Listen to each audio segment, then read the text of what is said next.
April 15, 2013, Pleasanton, California. In the heart of one of the Bay Area's most exclusive communities, a peaceful suburban life shattered in the blink of an eye. Two beloved grandparents, a planned trip to paradise, and a discovery so gruesome it would haunt an entire family and a neighborhood for years to come. This is the story of Charlene and Ernest Shearer, and the double murder that stunned Castlewood. Charlene and Ernest Shearer were living out their golden years in the kind of serenity most only dream of. At 72 and 75, the couple had settled in Castlewood Country Club, a prestigious, gated community perched on the Pleasanton hills. Their days were filled with family, charity work, book clubs, and retirement hobbies. Ernest, a retired electrical engineer, loved tinkering in his garage.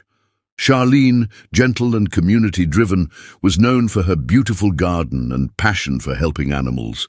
Together, they raised 3 children, Rebecca, Julia, and Tom, and were seen as the heart of their family. But behind the manicured lawns and golf carts of Castlewood, something was brewing, something deadly.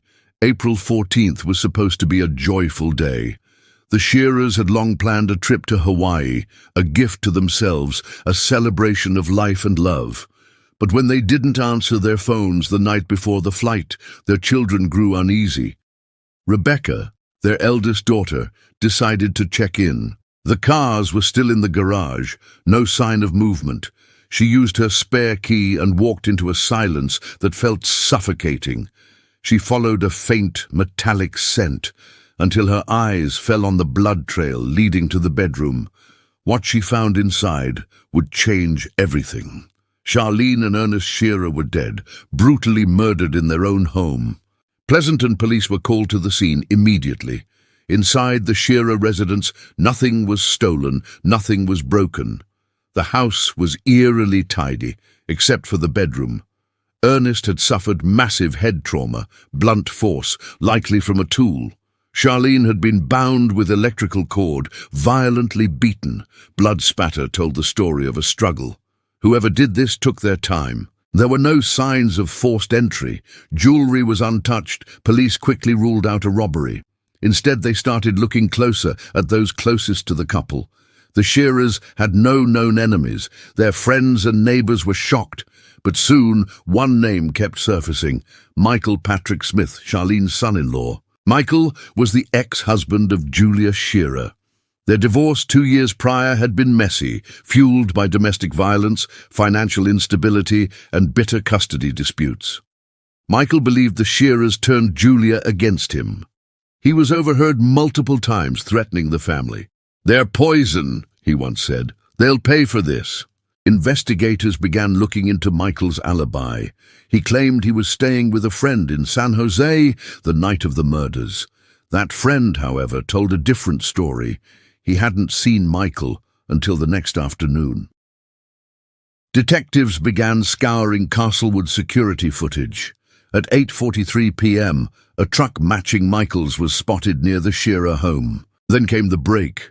A screwdriver in Ernest's garage, smeared with blood. DNA confirmed it belonged to Charlene. And that wasn't all. Detectives used psychology over pressure. They showed Michael photos of the Shearers, told him about Rebecca's discovery, asked how his daughter would feel. At first he said nothing. Then came the words detectives were waiting for. "They took everything from me." Michael eventually confessed. In a fit of rage, he had murdered Charlene and Ernest, seeking revenge for his failed marriage and the bitter custody battle.